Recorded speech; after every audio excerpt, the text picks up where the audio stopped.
Allah kasih. Dan sudah pernah saya bilang ya, kata kunci supaya berani mau berjihad, kalau memang Allah mudahkan itu satu waktu dikumandangkan dengan izin Allah, dan Allah mudahkan kita ikut insya Allah, maka kata kuncinya adalah ketahuilah teman-teman sekalian, tidak mungkin kita mati kalau ajalnya belum datang. Mau diinjak sama tank kah, mau dilemparin rudal kah, yang tidak masuk di akal manusia, kalau belum ajal tidak bakal mati. Sudah itu konsep keimanan kita. Dan pada saat kita sedang ditusuk oleh musuh, dan memang pada saat itu mati datang, nggak dirasa lagi tusukannya, nggak dirasa lagi tebasannya di leher, nggak dirasa lagi apalah ya, yang disiram mungkin timah lah atau apa, itu nggak dirasa lagi. Karena semua orang yang mati hanya merasakan satu, sakaratil maut. Dia cuma lihat malaikat cabut ruhnya, dia nggak lihat lagi tuh. Mau ada orang yang terbakar di atas pesawat, pernah saya kasih contoh kan, ditabrak kereta api, tenggelam di lautan, dimakan ikan, dia nggak bilang lagi, aduh kepala saya hancur ditabrak kereta api, enggak. Dia nggak bilang lagi, aduh badan saya sakit dicabit-cabit ikan, enggak. Dia nggak bilang lagi, aduh badan saya panas karena kena api meledaknya pesawat, enggak itu lagi. Semuanya cuma lihat malaikat cabut ruhnya. Orang beriman ruhnya mudah keluar, ya, dan orang kafir ruhnya susah keluar, sakit. Selesai, itu konsepnya. Jadi kalau kita faham itu, nggak ada yang perlu dikhawatirkan. Makanya para sahabat yang betul-betul jujur dengan keimanannya, masuk di kancah peperangan memang mau mati. Emang mau mati gitu. Memang mereka cari itu, masuk memang berperang. Tahu bahwasanya kalau saya ditusuk pun tidak sakit lagi, udah tidak masalah. Dan memang tidak setengah-setengah. Masuk di kancah peperangan itu memang betul-betul tangannya pun terputus, maju lagi. Pokoknya sampai saya mati, gitu kan. Seperti itulah gambarannya. Jadi Allah mengatakan kalian dulu, bayangkan ya, Allah gunakan walaqad kuntum, kalian dulu. Allah bicara sama para sahabat, dan kita juga orang beriman yang baca ini tersentuh semestinya. Allah bicara sama kita semua. Tatamannawunal maut, kalian dulu mau mati syahid. Min qabli, pada saat dulu dijelaskan antalqahu, sebelum kalian lihat dengan mata kepala. Faqad ra'aitumuhu, sekarang kalian sudah saksikan nih, ini di kancah peperangan, kesempatan nih kata Allah. Wa antum tanzurun, kalian lihat depan mata kepala, ayo buktiin. Ya, dengan siapa yang mau buktiin itu? Ayat 144-nya kata Allah, wa ma Muhammadun illa rasulun qad khalat min qablihi rusul afa immata aw qutila qalabtum ala aqabikum wa man yanqalib ala aqibai falan yadurrullaha syai'a wa sayajzillahu syakirin. Ingatlah wahai seluruh orang yang beriman, sahabat dan kita semua, Muhammad itu hanya seorang utusanku saja kata Allah.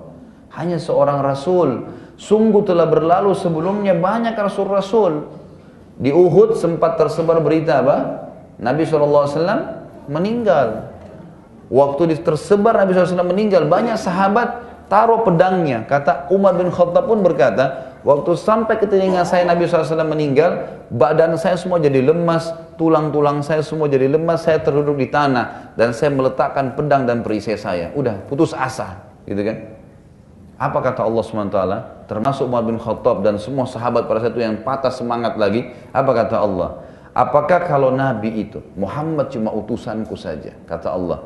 Apakah kalau dia wafat atau dibunuh, kalian murtad meninggalkan agama? Ya. Kalau Nabi kalian yang saya utus itu mati, kalian murtad meninggalkan agama atau balik ke belakang, maksudnya meninggalkan agama, balik kepada kufuran. Barang siapa yang balik ke belakang, maksudnya adalah kufur, gitu kan? Maka Allah Subhanahu wa taala ya, atau tidak akan mendatangkan mudarat kepada Allah, tidak mengurangi sedikitpun dari kekuasaan Allah. Dan Allah akan memberi balasan kepada orang-orang yang bersyukur. Jadi ini juga satu hal yang luar biasa ya. Bukan berarti karena jauh dari ustadz yang biasa kita dengar ceramahnya, oh iman saya lemah, kan gitu. Enggak bisa, bukan ustadz patokannya. Ilmu yang diterima itu sudah diamalin belum, gitu loh. Itu yang penting. Amalkan, dan semuanya karena Allah SWT, maka berbekas di hati itu. Tapi kalau hanya karena lingkungan, hanya karena pengajian, hanya karena ustadz kiainya ada, pas mati kendor semua. Nggak bisa, karena dia juga manusia, dia pasti mati, gitu kan? Apalagi kalau orang yang paham agama, ya berharap mati syahid. Saya dengan izin Allah berharap Allah tutup dengan syahadah, dan semoga juga orang-orang yang ikhlas begitu Allah tutup, gitu kan? Karena kita faham fadilahnya. Maka harusnya begitu, jangan sampai ustadznya mati, kemudian tiba-tiba semuanya dikendor, jauh semua dari agama Allah.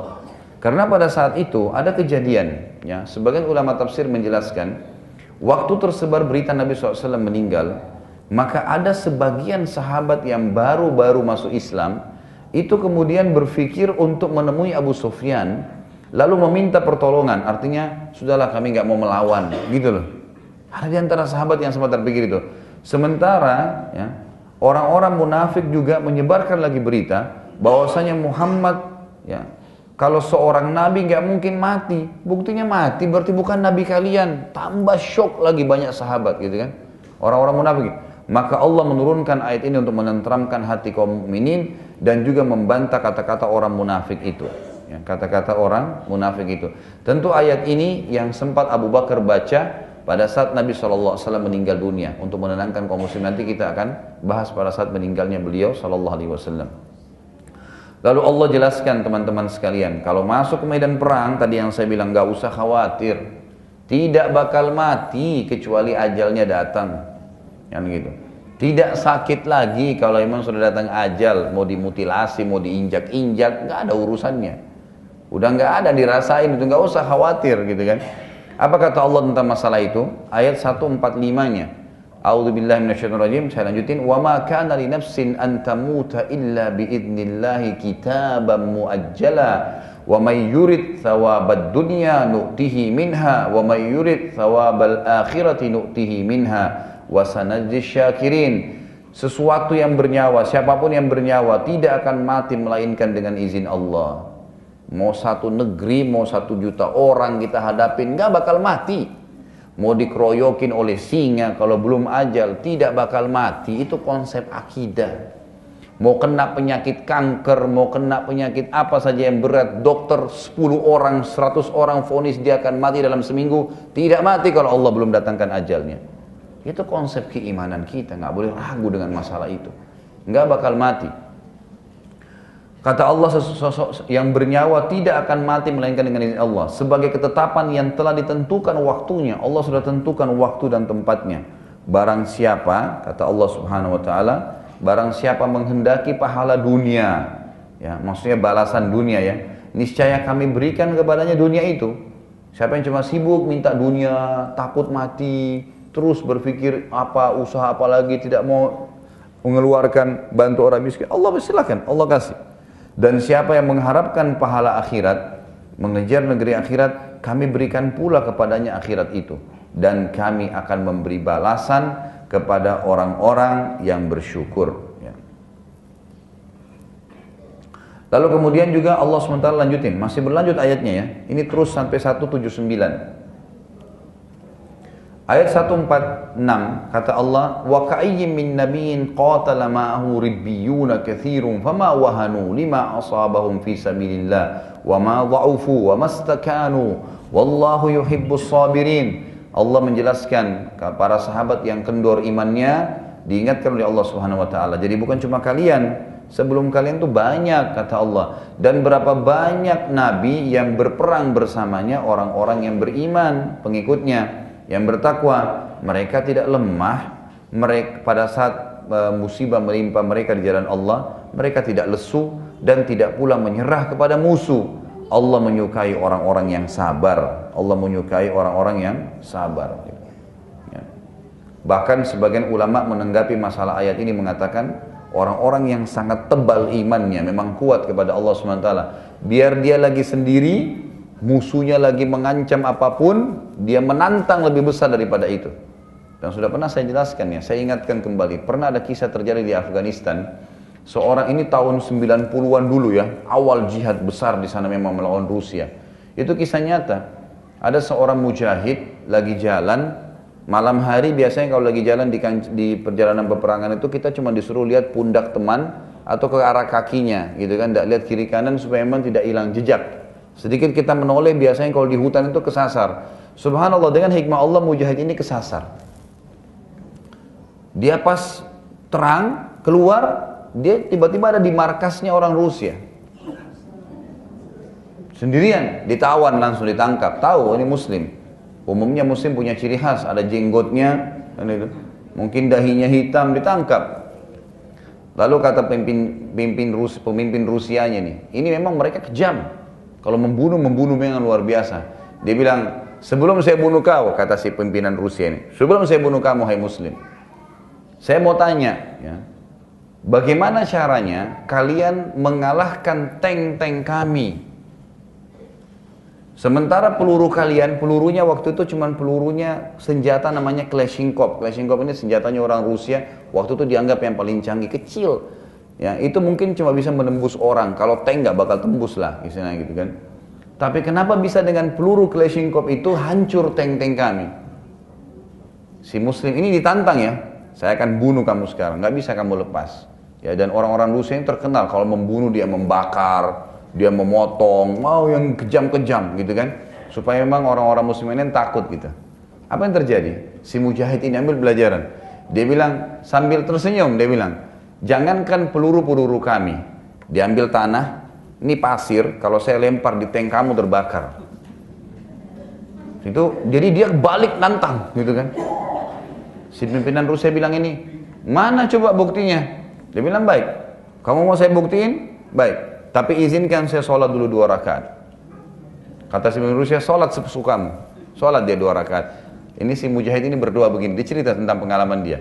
Dia bilang, saya bilang, ya Allah, engkau sangat mengetahui tanah itu nggak mungkin membakar tank mereka. Gitu kan? Aku pun tahu itu ya Allah, tapi tidak ada yang mustahil bagimu ya Allah. Buktikan kebesaranmu kepada musuh-musuhmu ini. Selesai salam, diambil pasir, dilempar ke tanknya, terbakar. Gitu kan? Dan luar biasanya pada saat terbakar, apinya itu seperti loncat ke tank yang sebelah. Terus terbakar tank-tanknya sampai 10, gitu kan. Satu pasir dilempar. Maka orang Rusia ini bilang apa? Berhenti. Habis tanknya saya. Disuruh berhenti gitu. Ya subhanallah. Akhirnya si pimpinan Rusia ini, karena keberaniannya mujahid ini. Bayangkan orang kalau berani di jalan Allah SWT, apa yang dia bilang? Pergilah kamu dari sini, saya nggak jadi bunuh. Dia takut kalau dia mau bunuh terus nggak jadi, nggak bisa dibunuh gitu kan. Si mujahid ini pulang lalu cerita kepada teman-temannya, gitu kan. Kadang-kadang orang kalau menggunakan iman itu tidak bisa dijangkau dengan akal, gitu kan. Seperti itu yang terjadi. Dan subhanallah, kata ulama mengatakan wajib hukumnya. Setiap muslim kalau sudah masuk kancah peperangan, tidak boleh ada takut sedikit pun. Yang ada keberanian saja. Tunjukkan keberanian, boleh tunjukkan kesombongan pada musuh. Masih ingat waktu itu di awal perang Uhud yang saya jelaskan, Abu Dujana radhiyallahu anhu, Syammah, sahabat Nabi yang mulia, beliau menggunakan imamah warna merah, jadi punya topi besi. Di atas topi itu dililitkan kain warna merah, gitu kan, imamahnya. Kemudian beliau pakai baju besi, lalu di dadanya juga ditaruh kain, ya, warna merah. Itu biasanya menunjukkan pada saat itu saya siap mati, ini warna darah saya pakai, gitu loh. Lalu kemudian dia berdiri di depan musuh sambil sengaja mengayun-ayunkan pedangnya, lalu memainkan kudanya di depan musuh, gitu kan. Kata Nabi SAW, sungguh perbuatan Abu Dujana ini dibenci sama Allah, kecuali di tempat ini. Kesombongan itu Allah benci. Tapi di kancah peperangan tunjukkan kesombongan itu pada musuh. Pada saat itu tempatnya, gitu. Emang gak boleh tunjukkan kelemahan. Makanya Allah mengatakan, jangan kalian lemah. Jangan kalian merasa hina. Kalian adalah orang-orang yang mulia kalau kalian bertakwa pada Allah. Memang begitu, gitu kan? Harus itu prinsip dasarnya. Lalu kata Nabi kata Allah Subhanahu wa taala lanjutannya adalah wa ma kana qaulahum, ini ayat 147, illa an qalu rabbana ighfir lana dhunubana wa israfana fi amrina wa thabbit aqdamana wansurna 'alal qaumil kafirin. Orang-orang yang kokoh tadi imannya itu di kancah peperangan, doa mereka hanya yang diucapkan dari mulutnya, ya Tuhan kami, ampunilah dosa-dosa kami dan tindakan-tindakan kami, ya, yang berlebih-lebihan dalam urusan kami, ya. Dan tetapkanlah pendirian kami atau kokohkanlah kaki-kaki kami dalam peperangan maksudnya, dan tolonglah kami terhadap kaum musyrikin atau kaum kafir, gitu. Jadi orang-orang yang beriman itu kalaupun ditakut-takutin oleh musuh, mereka makin berdoa sama Allah Subhanahu wa taala, mereka makin kokohkan ya pendiriannya.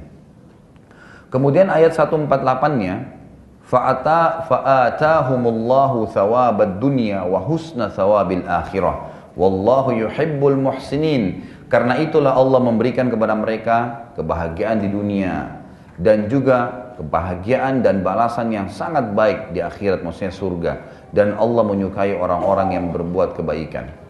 Subhanallah ya, kalau orang, ini motivasi sebagian ulama, Kalau orang faham memang betul-betul dalam hatinya dia tahu ayat firman Allah SWT yang berbunyi, A'udzubillahi minasyaitonirrajim, Ya ayyuhalladzina amanu hal adullukum ala tijaratin tunjikum min azabin alim.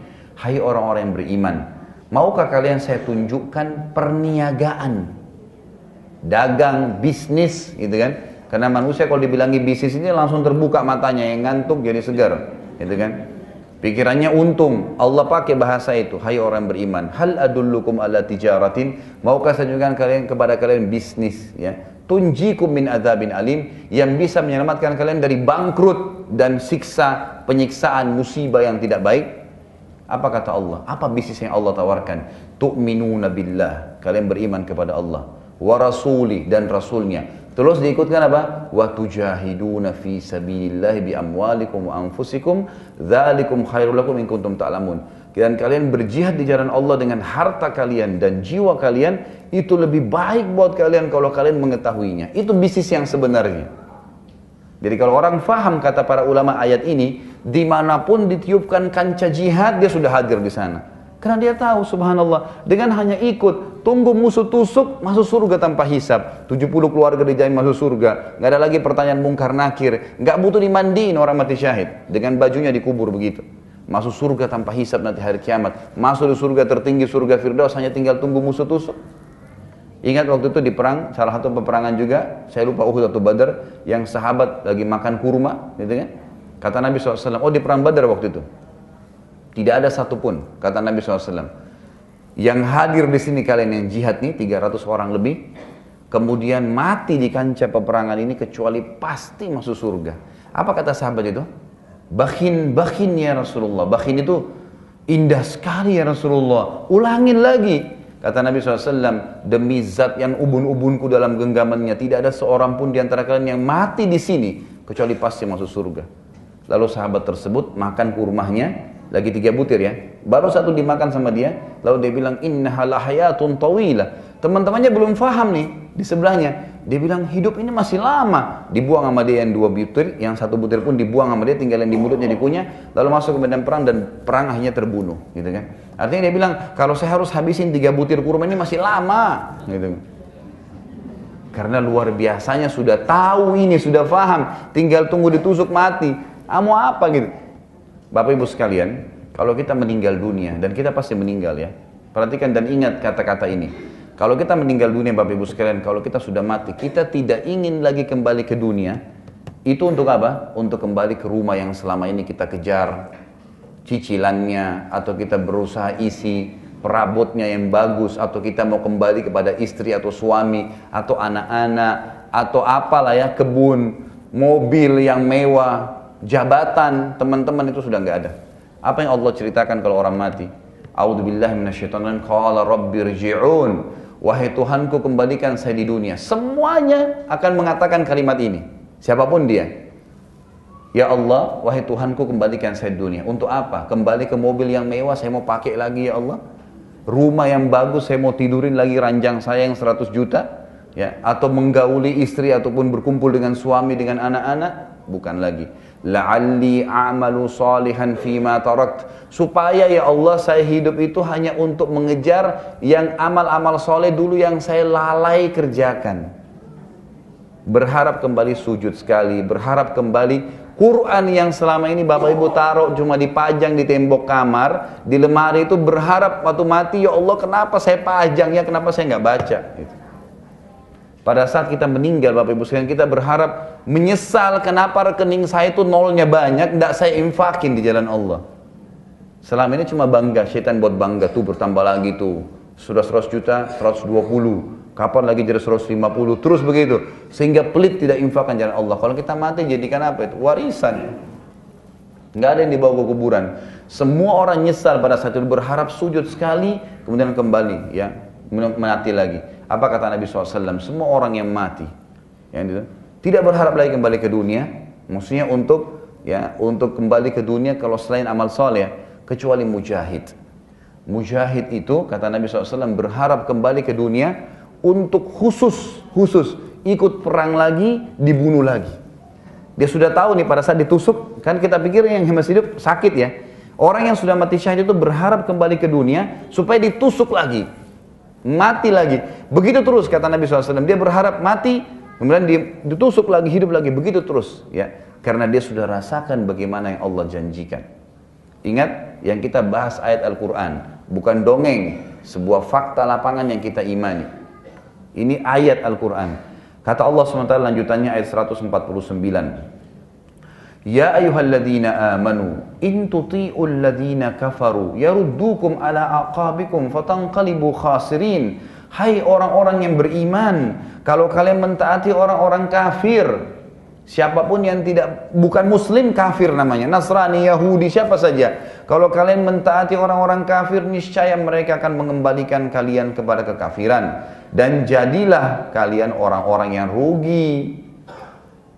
Oh nggak apa-apa rayain Natal, dukung mereka punya anak. Nggak boleh taatin orang kafir. Ngerti kan? Orang kafir pakai baju begini, saya juga pakai baju begini. Kenapa? Tinggalin, nggak usah. Kitanya lebih mulia beriman kepada Allah. Allah ingatin, jangan ikutin mereka. Lalu ayat 150 Allah mengatakan, balillahu maulakum wa huwa khairun nasirin. Ingatlah, hanya Allah lah pelindung kalian dan dialah sebaik-baik penolong.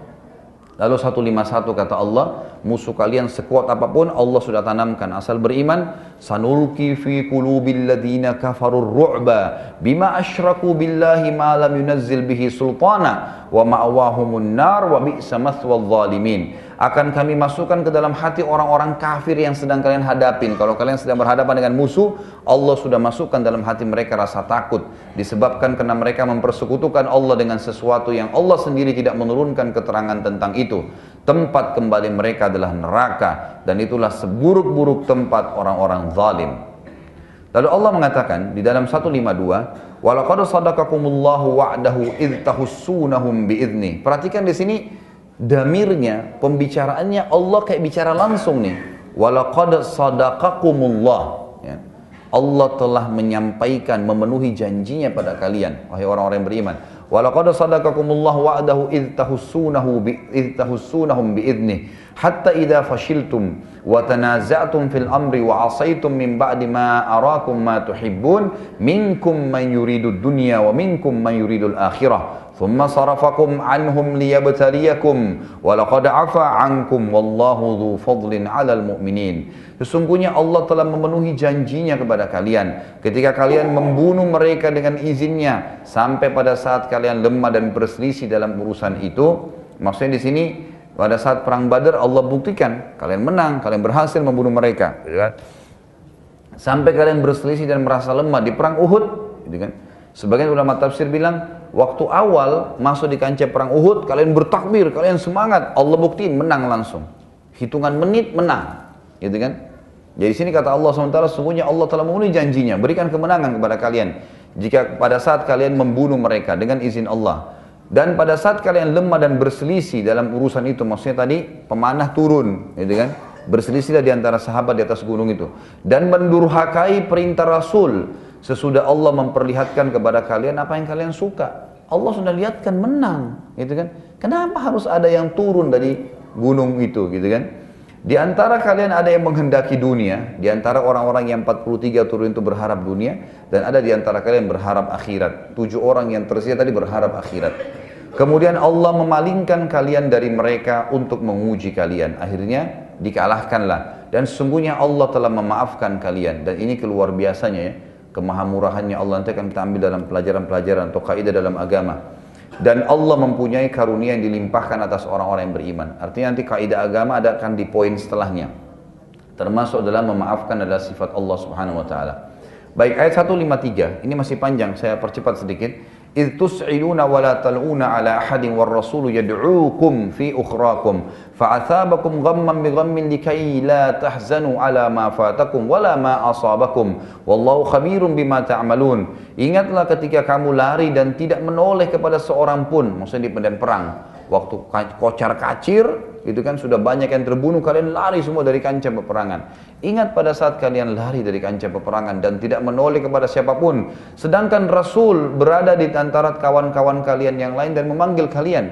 Jadi waktu sahabat pada kocar kacir, Nabi bilang, Berkumpullah wahai ibadullah, hamba-hamba Allah di sini. Saya adalah Rasulullah, tidak ada kebohongan. Nabi SAW motivasi mereka untuk berkumpul.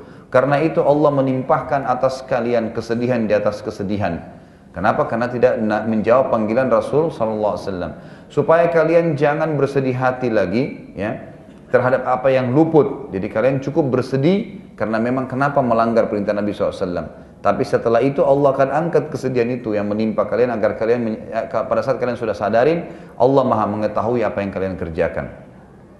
Dan Allah mengatakan thumma anzala 'alaikum min ba'dil ghammi amanatan nu'asan yaghsha ta'ifatan minkum wa ta'ifatun qad ahammathum anfusuhum yadhunnuna billahi ghairal haqqi dhannal jahiliyah yaquluna hal lana minal amri min syai' قل إن الأمر كله لله يخفون في أنفسهم ما لا يبدون لك يقولون لو كان لنا من الأمر شيء ما قتلنا هنا قل لو كنتم في بيوتكم لبرز الذين كتب عليهم القتل إلى مضاجعهم وليبتلي الله ما في صدوركم وليمحص ما في قلوبكم والله عليم بذات الصدور. Jadi sini Allah bongkar kedoknya orang-orang munafik yang 300 orang yang pulang ke Madinah itu, kan gitu. Allah mengatakan, kemudian setelah kalian berduka cita karena kalah, Allah menurunkan kepada kalian keamanan berupa ya kantuk yang meliputi ya segolongan dari kalian. Jadi di sini maksudnya di kancah peperangan itu salah satu ciri khas, kata ulama disebutkan dalam perang Badar dan Uhud, kalau para sahabat ya atau untuk mengangkat takutnya para sahabat, Allah SWT membuat para sahabat ngantuk. Jadi orang kalau ngantuk itu takutnya hilang. Gitu kan? Jadi bukan tidur ya, tapi ngantuk. Dia antara harus melawan ngantuknya dan melawan rasa takutnya. Jadi ciri khas mujahidin di medan perang itu, umumnya pada saat lagi mau berhadapan sama musuh, beberapa saat mereka itu mengantuk. Mengantuk ini pada saat dia bangun dari ngantuknya atau tidur sejenak itu akan membuat mereka berani, Di sini dikatakan, sedangkan segolongan lagi telah ya dicemaskan oleh diri mereka sendiri. Mereka menyangka yang tidak benar terhadap Allah seperti prasangkaan jahiliyah. Tapi sayangnya ada orang di antara kalian menyangka dengan sangka jahiliyah kepada Allah. Mereka berkata, apakah ada bagi kita barang sesuatu atau campur tangan dalam urusan ini? Katakanlah, sesungguhnya urusan ini seluruh milik Allah. Ya. Mereka menyembunyikan dalam hati mereka apa yang tidak mereka terangkan kepada Muhammad. Mereka berkata, sekiranya ada bagi kita atau campur tangan dalam urusan ini, niscaya kita tidak akan dibunuh atau dikalahkan di sini. Jadi mereka bilang sangka buruk dengan Allah. Kalahnya di Uhud ini Allah memang yang mau, gitu kan? Memang Allah sengaja mau hukum kita, gitu kan? Jadi tidak ada campur tangan kita, ya nggak usah lah, ginilah dan seterusnya. Padahal sebenarnya tidak benar. Ya Allah jelaskan di sini. Katakanlah sekiranya kamu berada, jadi orang-orang munafik tadi itu pada saat dikejar 300 orang itu dikatakan, kenapa kalian tidak ikut? Enggak, kalau kita tidak terjadi peperangan kok, nggak usah, gitu kan? Atau mereka bilang, kayaknya kalau terbunuh pun itu terbunuhnya tidak terhormat. Ya, mereka bahasakan begitulah. Akhirnya kata Allah SWT, sekiranya katakan kepada orang-orang munafik ini, ataupun orang-orang mukmin tapi dia ragu dengan mati di medan perang, katakan sekiranya kamu berada di rumahmu, niscaya orang-orang yang telah ditakdirkan akan mati itu terbunuh juga, ya. Itu pasti dia akan keluar ke tempat di mana mereka akan terbunuh. Dan Allah berbuat demikian untuk menguji apa yang ada dalam dada kalian dan untuk membersihkan apa yang dalam hati kalian. Allah Maha mengetahui isi hati manusia. Lalu ayat 155, innal ladzina tawallaw minkum yawmal taqal jam'ani innama istazallahumush syaitanu bi ba'di ma kasabu wa laqad afallahu anhum innallaha ghafurun halim. Sesungguhnya orang-orang yang berpaling di antara kalian pada hari bertemu dua pasukan, maksudnya antara muslimin dan musyrikin. Hanya saja mereka digelincirkan oleh syaitan. Maksudnya tadi saya ulangi lagi, di kancah peperangan Uhud tadinya 1000, kemudian 300 orang keluar, itu orang-orang munafik bersama Ubaidillah bin Abdullah bin Salul, gitu kan? Nah, 300 orang ini yang sedang Allah singgung di sini. Sesungguhnya orang-orang yang berpaling di antara kalian pada hari bertemu dua pasukan, kembali ke Madinah dan tidak masuk ke kancah peperangan Uhud, mereka itu digelincirkan oleh syaitan disebabkan sebagian kesalahan yang mereka perbuat di masa lampau. Dan sesungguhnya Allah telah memberi maaf kepada mereka. Kalau mereka mau minta maaf, taubat, Allah maafin. Sesungguhnya Allah Maha Pengampun lagi Maha Penyantun. Ayat 156-nya, ya ayyuhalladzina amanu la takunu kalladzina kafaru. Perhatikan Allah terus berbicara, hai orang beriman, hai orang beriman, ya kalian selalu bahasa gitu. Ya alladzina amanu la takunu kalladzina kafaru wa qalu li ikhwanihim idza darabu fil ardi aw kanu guzzan law kana indana ma matu wa ma qutilu liyaj'alallahu dzalika hasratan fi qulubihim wallahu yuhyi wa yumiit wallahu bima ta'maluna basir. Hai orang-orang yang beriman, jangan kalian seperti orang-orang kafir atau orang-orang munafik itu. Jadi orang munafik yang sudah balik ke Madinah, yang 300 orang tidak ikut, yang mengatakan kepada saudara-saudara mereka, maksudnya teman-teman mereka di dalam kota Madinah, gitu kan? Apabila mereka mengadakan perjalanan di bumi atau mereka berperang, kalau mereka tetap bersama kita, tentulah mereka tidak akan mati dan terbunuh. Jadi waktu sahabat pulang ke Madinah, orang-orang munafik bilang, coba mereka tetap ikut kami itu hari kembali dari Uhud, maka mereka tidak terbunuh. Akibat dari perkataan dan keyakinan mereka yang demikian itu, Allah menimbulkan rasa penyesalan yang sangat dalam di dalam hati mereka. Allah menghidupkan dan mematikan, dan Allah ya melihat apa yang kamu kerjakan. Artinya matinya sahabat memang sudah Allah tentukan meninggalnya pada saat itu. Ayat 157, wala in qutiltum fi sabilillahi aw muttum la maghfiratun minallahi wa rahmatun khairum mimma yajma'un. Dan sungguh kalau kalian gugur di jalan Allah, meninggal, tentulah ampunan Allah dan rahmatnya lebih baik bagi kalian daripada harta rampasan perang. Ayat 158, wala in muttum aw qutiltum la ilallahi tuhsyarun. Kalaupun kalian meninggal dan gugur, tetap kalian juga akan dikembalikan dan dikumpulkan kepada Allah. 159, fabima rahmatin minallahi linta lahum walau kunta faddan ghalidhal qalbi lam faddu min hawlik fa'fu anhum wastaghfir lahum wasyawirhum fil amr wa fa idza azamta fatawakkal 'ala Allah innallaha yuhibbul mutawakkilin. Maka disebabkan rahmat dan dari Allah kepadamu hai Muhammad, sehingga kamu berlemah lembut dengan mereka. Sekiranya kamu bersikap keras, ya ini kembali kepada bahasan para sahabat setelah mereka syok dalam peperangan, Nabi SAW tetap berlemah lembut dengan mereka.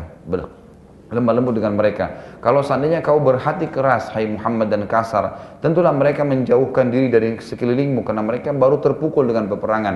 Karena itu maafkanlah kalau ada yang salah di antara mereka. Artinya pada saat kamu panggil-panggil, ayo berkumpullah, ada yang sempat lari dari kancah peperangan, maafkan saja mereka. Mohonlah ampun untuk mereka kepada Allah, dan setelah itu bermusyawarah dengan mereka dalam urusan apapun. Ya. Dari sini Allah SWT menyuruh para sahabat dimaafkan, diminta tobat kepada Allah, lalu gabung rangkul lagi mereka, gitu kan, untuk diajak bermusyawarah dalam perkara apapun, ekonomi, politik, peperangan setelahnya.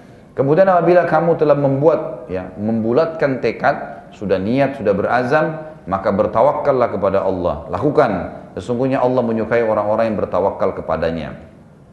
160, in yansurukumullahu fala ghaliba lakum wa in yakhzulkum faman dzalladzi yansurukum min ba'di wa 'alallahi falyatawakkalul mu'minun. Jika Allah menolong kalian, maka tidak ada seorang pun yang bisa mengalahkan kalian. Dan jika Allah meninggalkan kalian, tidak memberikan pertolongan, maka siapa kira-kira yang bisa menolong kalian selain Allah? Karena itu hendaklah kalian kembali kepada Allah kalau kalian orang-orang yang bertawakal. 161, wa ma kana linabiyyin an yaqul wa man yaqul ya'ti bima ghalla yaumal qiyamah thumma tuwaffa kullu nafsin ma kasabat wa hum la yudlamun. Tidak mungkin seorang nabi berkhianat dalam urusan harta rampasan perang. Artinya gak usah repot-repot kalian itu bingung. Kan itu 43 orang pada saat turun dari bukit pemanah, Bapak Ibu sekalian. Itu mereka bilang sama teman-temannya, tuh harta rampasan perang banyak tuh, ayo kita turun ambil yuk, kumpulin gitu kan. Tujuannya mereka mau ngumpulin. Memang orang yang pegang pun tidak boleh ngambil ya. Mereka harus kumpulin, nanti kepimpinan yang akan membagi. Allah SWT memastikan, kalaupun kalian tidak ikut-ikutan ngambil, hai para pemanah, gitu kan, yang mengumpulkan di bawah sudah bertugas. Dan pada saat dikumpulkan di depan Rasul Sallallahu Alaihi Wasallam, Rasul tidak akan berkhianat, gitu kan. Rasul tidak akan berkata, Allah SWT, tidak mungkin seorang Nabi berkhianat dalam urusan harta rampasan perang. Barang siapa yang berkhianat dalam urusan rampasan perang itu, maka pada hari kiamat ia akan datang membawa yang dikhianatinya itu. Kemudian tiap diri akan diberi pembalasan tentang apa yang ia kerjakan yang setimpal dengan perbuatannya, sedang mereka tidak akan dianiaya. 162, afaman ittaba ridwanallahi kaman ba'a bi sakhatin minallahi wa ma'wahu jahannam wa bi'sal masir. Apakah orang-orang yang mengikuti keridhaan Allah sama dengan orang-orang yang kembali membawa kemurkaan Allah dan tempatnya neraka jahanam, dan itu seburuk-buruk tempat kembali? Apakah sama orang-orang kafir, orang munafik yang akan mati masuk neraka dengan orang-orang yang beriman, yang mati tulus, berperang di jalan Allah? Tentu tidak. Karena orang-orang kafir dan munafik itu akan ke neraka Jahannam. Lalu kata Allah SWT, ayat 163-nya, hum darajatun indallah wallahu basirum bima ya'malun. Untuk orang-orang yang beriman itu, kedudukan mereka sangat tinggi, bertingkat-tingkat di sisi Allah SWT. Dan Allah maha melihat apa yang mereka kerjakan. 164, laqad manallahu 'alal mu'minina idz ba'atsa fihim rasulan min anfusihim yatlu 'alaihim ayatihi wa yuzakkihim wa yu'allimuhumul kitaba wal hikmata wa in kanu min qablu lafi dhalalin mubin. Sungguh Allah telah memberi karunia kepada orang-orang yang beriman kepada Allah dengan mengutus rasul dari golongan mereka sendiri. Yang paling besar nikmat kalian ada rasul di tengah-tengah kalian, hai orang-orang yang beriman, yang membacakan kepada kalian ayat-ayat Allah, membersihkan jiwa-jiwa kalian dan mengajarkan kepada mereka Alkitab dan hikmah, Al-Quran dan Sunnah. Dan sungguhnya sebelum kedatangan Nabi itu mereka benar-benar dalam kesesatan yang nyata. 165-nya, awalamma asabatkum musibatun qad asabtum mithlaiha qultum anna hadha qul huwa min indi anfusikum innallaha ala kulli syai'in qadir. Mengapa ketika kamu ditimpa musibah pada perang Uhud kamu bersedih? Kenapa harus bersedih? Padahal kalian telah menimpahkan kekalahan dan kesedihan 2 kali lipat kepada musuh-musuh kalian pada perang Badar. Nah, perang Badar mereka lebih sedih, mereka lebih banyak kekurangan dan hancur. Kalian berkata, dari mana datangnya kekalahan ini? Katakanlah, itu karena kesalahan diri kalian sendiri. Sesungguhnya Allah Maha Kuasa atas segala sesuatu. Sebagian ulama tafsir bilang, ada sebagian sahabat yang bilang, kok bisa kita kalah sementara kita beriman? Allah sudah janjikan kemenangan kan? Lalu Allah mengatakan, kekalahan itu datang karena perbuatan kalian sendiri. Karena ada di antara kalian yang tadi turun dari medan perang, dari gunung tadi.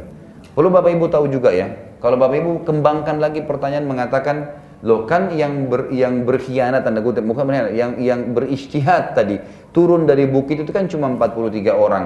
Masa semua umat Islam yang harus kena kekalahannya? Jawabannya iya. Karena memang sudah menjadi hukum Allah, kalau di satu komunitas itu ada orang berbuat salah dan dibiarkan, maka akan datang macam-macam, semuanya akan datang. Dalam hadis dikatakan kalau telah tersebar kerusakan di sebuah komunitas, Allah datangkan siksaannya termasuk kepada orang yang mukmin, akan mati semua. Lalu Allah akan bangkitkan mereka nanti sesuai dengan amalnya masing-masing. Yang beriman nanti akan selamat di akhirat. Tapi karena dia tinggal di komunitas yang penuh dengan maksiat, maka dia bisa kena, gitu kan? Jadi garis bawah ini ya, kalau Bapak Ibu tinggal di satu komplek, 15 rumah, 13 rumah semua ahli maksiat, pindah dari situ. Jangan malah bertahan, karena kalau datang cobaan, tiba-tiba kebakaran misalnya, tiba-tiba ada perampok, kita juga kena tampiasannya karena perbuatan mereka. Karena ini sudah dianggap satu komunitas, gitu kan? Tadi pasukan itu sudah dianggap satu pasukan oleh Allah. Ada yang berkhianat, ada yang turun, ada yang tadi beristihad melanggar perintah Nabi, maka berarti kena semua, gitu kan? Kena semuanya. Walaupun yang menanggung dosa tadi adalah orang-orang yang 43 itu. Dikatakan juga di dalam 166 ya, wa ma asabakum yaumal taqal jam'ani fa biidnillahi wa liya'lamal mu'minin. Dan apa yang menimpa kalian pada hari bertemunya dua pasukan, maka kekalahan itu juga dengan izin Allah tetap terjadi. Artinya karena Allah sudah atur begini. Kita kalau minum racun pasti sakit. Tidak boleh kita bilang gini, kalau misalnya saya minum ini, tidak deh, nggak apa-apa. Saya tidak kena mati, saya tidak akan mati. Padahal racun yang diminum. Allah sudah memang menciptakan tuh bahaya tuh racun, nggak boleh, gitu kan? Maka kalau orang paksain minum, dia bisa mati. Nah ini Allah maksudkan di sini, apapun yang menimpa kalian dari kekalahan tersebut, memang dengan izin Allah juga. Orang kalau sakit kena minum racun dengan izin Allah, karena Allah sudah bebankan penyakit atau dalam racun itu bisa mematikan. Kalau kalian mengkhianati atau menolak titah Rasul kalian akan kalah, gitu kan? Itu sudah hukum dari Allah. Dan Allah mengetahui siapa orang-orang yang beriman. 167 waliya'lamal ladzina nafaqu wa qila lahum ta'alu qatilu fi sabilillahi aw idfa'u qalu law na'lamu qitalan lattaba'nakum hum lil kufri yawma idzin aqrabu minhum lil iman yaquluna bi afwahihim ma laysa fi qulubihim wallahu a'lam bima yaktumun. Agar Allah mengetahui juga hikmah di antara yang besar diambil dari masalah ya Uhud ini, Allah mengetahui atau memberitahukan tentang orang-orang munafik. Kepada mereka dikatakan, marilah berperang di jalan Allah dan pertahankan agama kalian, diri kalian. Mereka berkata, sekiranya kami mengetahui akan terjadi peperangan, tentu kami akan mengikuti kalian. Jadi orang-orang munafik yang 300 waktu dikejar oleh Abdullah, ya, radhiyallahu anhu, dikejar untuk disuruh panggil kembali, mereka bilang kayaknya nggak jadi tidak ada peperangan kok. Ya. Lalu pada saat ditanya waktu di Madinah, kenapa kalian tidak ikut? Ya kami nggak tahu, kami pikir tidak jadi perang, padahal sudah jelas-jelas musuh depan mata. Itu cuma alasannya. Mereka pada hari itu lebih dekat dengan kekafiran daripada keimanan. Mereka mengatakan pada mulut mereka apa yang tidak terkandung dalam hati mereka. Dan Allah lebih mengetahui dalam hati mereka. Dan Allah lebih mengetahui apa yang mereka sembunyikan. Terus selanjutnya 68. Alladzina qalu li ikhwanihim wa qa'adu law ata'una ma qutilu qul fadra'u an anfusikumul mauta in kuntum shadiqin. Orang-orang yang mengatakan kepada saudara-saudaranya, ya mesti orang-orang di Madinah, dan mereka tidak turut pergi berperang. Sekiranya mereka mengikuti kita, tentu mereka tidak terbunuh. Katakanlah, tolaklah kematian itu kalau kalian benar-benar orang yang benar. Katakan pada orang munafik itu, kalau kalian betul-betul memang karena tidak jadi ikut di Uhud sehingga kalian tidak mati, karena itu alasannya, coba kalau pada saat mati datang kepada kalian di Madinah, kalian bisa tolak nggak? Artinya tetap akan mati, itu ajal.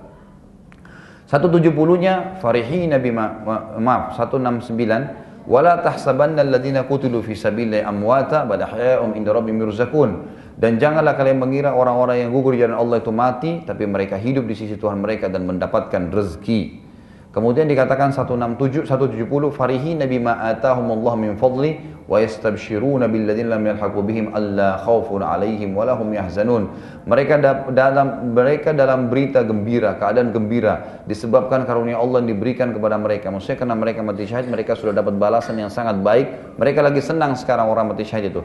Dan mereka menyampaikan berita gembira kepada semua yang belum menyusul. Kita ini semua ini yang lagi baca ayat ini, semua yang belum menyusul, ya. Tidak perlu kalian takut, nggak usah khawatir, kami ini sudah buktiin. Allah buktiin, Allah ceritakan. Ini sebagian ulama tafsir bilang, ini terjadi pada syuhada Uhud, syuhada Badr, ayat ini ya. Tapi sebagian ulama masukkan dalam masalah Uhud. Jadi ini masih khilaf di antara sejarah. Jadi beberapa syuhada Badr waktu mereka meninggal, Nabi SAW tunjuk mereka sambil berkata, teman-teman kalian ini sekarang yang mati syahid di sini di Badr sedang berbicara sama Tuhan kalian, ruh mereka. Mereka berkata kepada Tuhan mereka, ya Allah, ya, kembalikan kami di dunia supaya kami perang lagi. Kami ingin mendapatkan double dari apa yang telah Engkau berikan ini, ya Allah. Kata Allah SWT, sudah menjadi sunnahku, peraturanku, nggak mungkin kalian kembali lagi ke dunia, nggak mungkin. Lalu mereka bilang, kalau begitu ya Allah, sampaikan berita gembira kepada teman-teman kami yang belum ditusuk musuh tuh, yang belum mati, sampaikan, nggak usah takut, nggak usah sedih, kami sudah buktiin, gitu kan. Turunlah firman Allah ini. Jadi mereka mengatakan, jadi ini Allah menceritakan tentang yang sudah mati syahid nih. Mereka dalam keadaan yang mati syahid gembira, mati ditusuk musuh, dimutilasi, dikatakan lagi gembira oleh Allah disebabkan karunia Allah. Sekarang mereka lagi nikmatin itu nikmat-nikmat dari Allah yang diberikan kepada mereka, dan mereka menyampaikan terhadap orang-orang yang masih hidup yang belum menyusul mereka bahwasanya tidak ada kekhawatiran terhadap mereka dan tidak perlu mereka bersedih hati.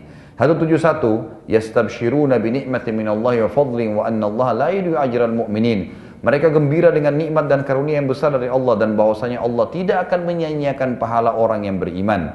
172 alladzina istajabu lillahi war rasuli min ba'di ma asabahumul qarh lilladzina ahsanu minhum wattaqau ajrun azim. Dan orang-orang yang mentaati perintah Allah dan Rasulnya, ya, setelah mereka mendapatkan luka di perang Uhud. Ini tadi yang 629 orang pas tiba di Madinah, Nabi SAW langsung suruh keluar lagi. Mereka keluar semua, ayatnya ini kan. Bagi orang-orang yang berbuat kebaikan di antara mereka dan bertakwa mendapatkan pahala yang besar. 173 alladzina qala lahumun nasu innan nasa qad jama'u lakum fakhshawhum fazaduhum imana wa qalu hasbunallahu wa ni'mal wakil. Yaitu orang-orang yang mentaati Allah dan Rasulnya, dan kepada mereka ada orang-orang yang mengatakan, ya, orang-orang kafir waktu itu, orang Quraisy berkata di panca peperangan Uhud, sesungguhnya manusia, kami orang-orang Quraisy telah mengumpulkan pasukan untuk menyerang kalian, karena itu takutlah. Maka perkataan tersebut menambah keimanan mereka, dan mereka menjawab, cukuplah Allah menjadi penolong kami, dan juga Allah sebaik-baik tempat pelindung. Sebagian ulama tafsir ini lebih kuat mengatakan ayat ini turun tepatnya pada saat Nabi SAW sudah keluar dari Madinah menuju ke Hamrat Asad tadi. Kan ada Mu'bad tadi ya. Itu Al-Khuzai coba menyebarkan isu menakut-nakuti sahabat. Sahabat mengatakan hasbunallah wa ni'mal wakil. Kami nggak takut, gitu kan. Gitu. Lalu kemudian ayat 174, "Fanqalabu bi ni'matin minallahi wa fadlin lam yamsashum su'un wattaba'u ridwanallah wallahu dzu fadlin 'adzim." Maka mereka kembali dengan nikmat dan karunia yang besar karena mereka nunggu 3 hari di Hamrat Asad, ternyata orang-orang Quraisy takut kan gitu. Dan ini luar biasa mengobati ya rasa kecewanya sahabat waktu kalah di Uhud. Itu kan ternyata orang Quraisy nggak berani lagi datang. Tersebar berita bahwasanya kaum muslimin justru yang menang. Mereka kembali dengan nikmat dan karunia yang besar dari Allah. Mereka tidak mendapat bencana apa-apa. Nggak ada peperangan ternyata, tapi mereka dapat pahalanya. Mereka mengikuti keridhaan Allah dan Allah mempunyai karunia yang sangat besar.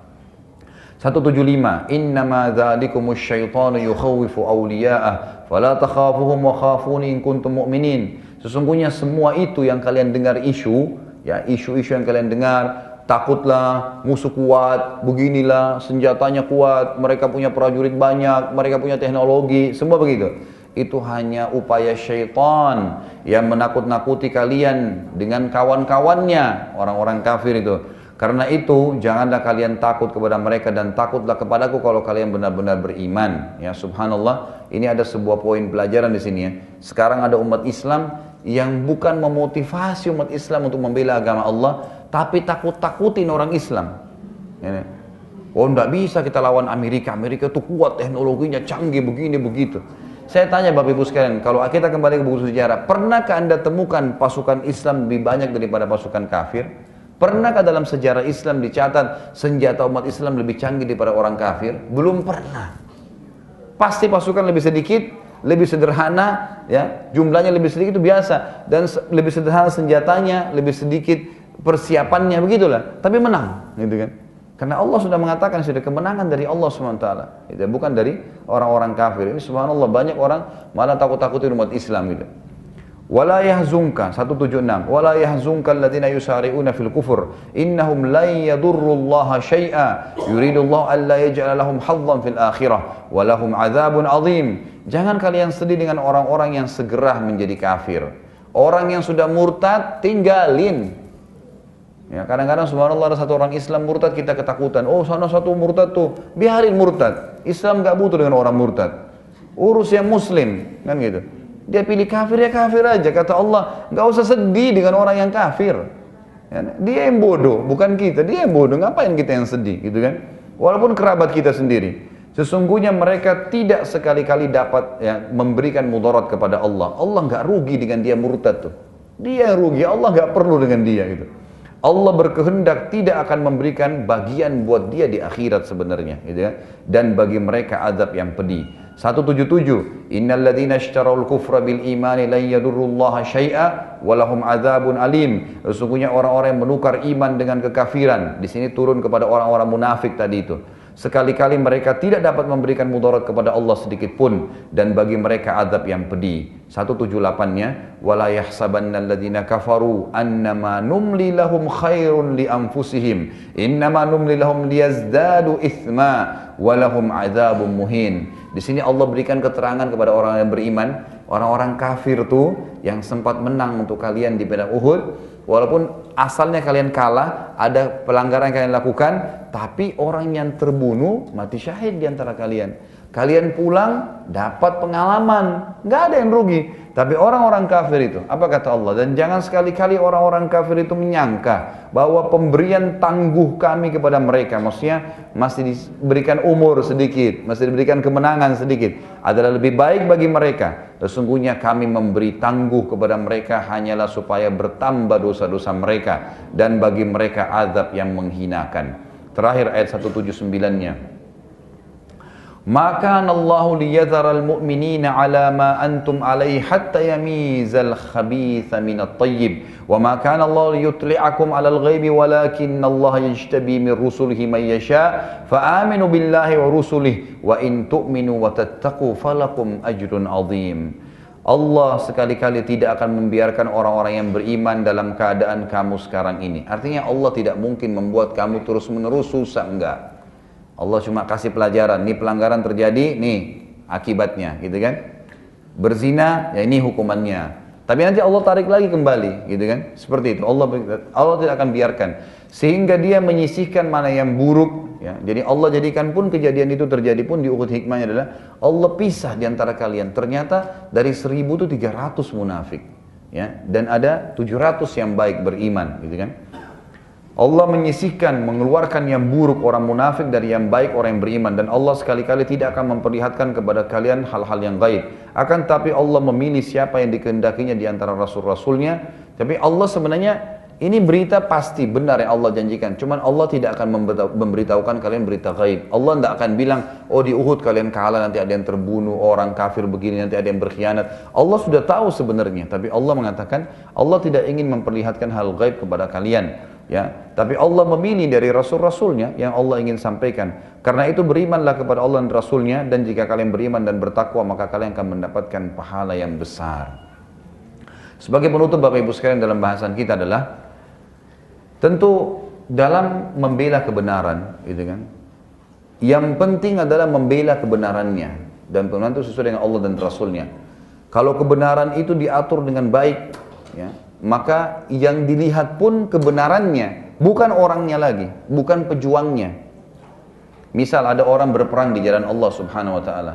Yang kita lihat apa yang mereka perjuangkan, kebenarannya. Enggak usah lihat siapa yang berperang.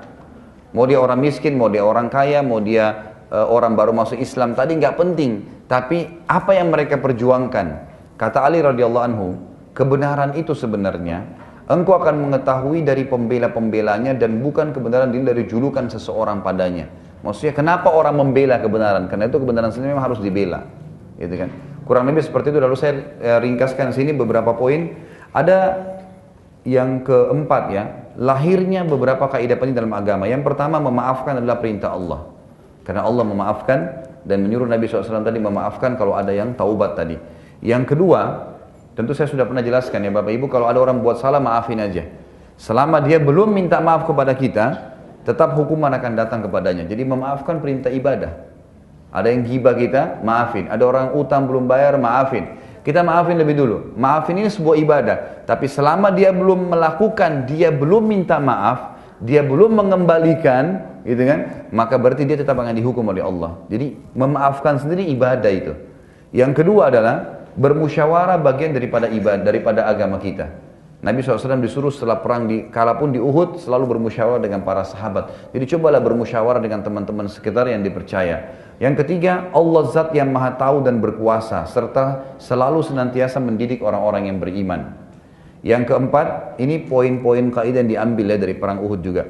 Kelemahan dan terkalahkannya kaum muslimin itu bukan karena ya mereka masalah imannya, tapi karena ada pelanggaran yang terjadi di sisi iman mereka itu, gitu kan. Sementara kemenangan justru bertitik pada dua hal, iman dan pengorbanan. Yang kelima adalah sunnatullah yang akan terjadi, ya. Tadi kalah, menang, itu akan terjadi, dan itu sudah saya jelaskan tadi. Yang keenam, Allah Azza wa Jalla memilih para syuhada. Ini juga sudah saya jelaskan tadi, bagaimana Allah menyortir orang-orang yang akan mati syahid.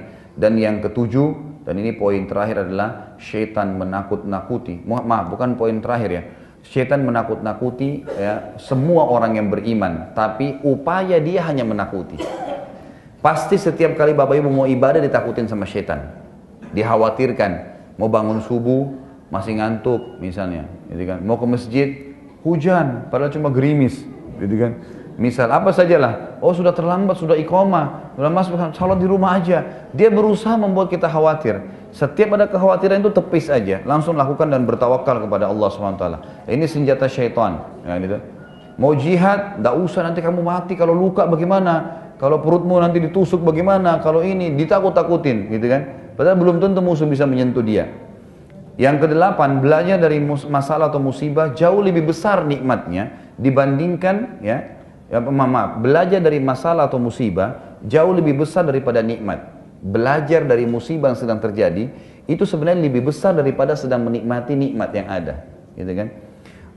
Memang menyakitkan bagi kaum muslimin, tapi menjadi pelajaran yang besar, kan gitu. Misal gini, Bapak Ibu lagi makan, nikmat ya, sampai laparnya hilang. Itu sebuah nikmat. Tapi kalau Bapak Ibu lapar, kemudian nanti baru dapat makanan, sempat menikmati lapar itu itu lebih besar sebenarnya pelajaran bagi manusia dibandingkan dia sedang makan tadi. Karena kalau dengan lapar kita bisa tahu nikmatnya makan. Beda kalau makanan tiba-tiba ada, gitu kan? Bisa ditangkap maksudnya ya? Seperti itu. Kemudian yang kesembilan, kedudukan pentingnya mempelajari sirah nabawiyah. Pentingnya mempelajari sirah. Jadi tadi ini kita dengan belajar sirah kita jadi tahu ayat-ayat yang turun, bagaimana Allah berbicara dengan para sahabat. Ini bukan khayalan, bukan dongeng ini. Ya, Allah berfirman langsung dengan para sahabat. Dan ini kita sudah baca tadi semuanya.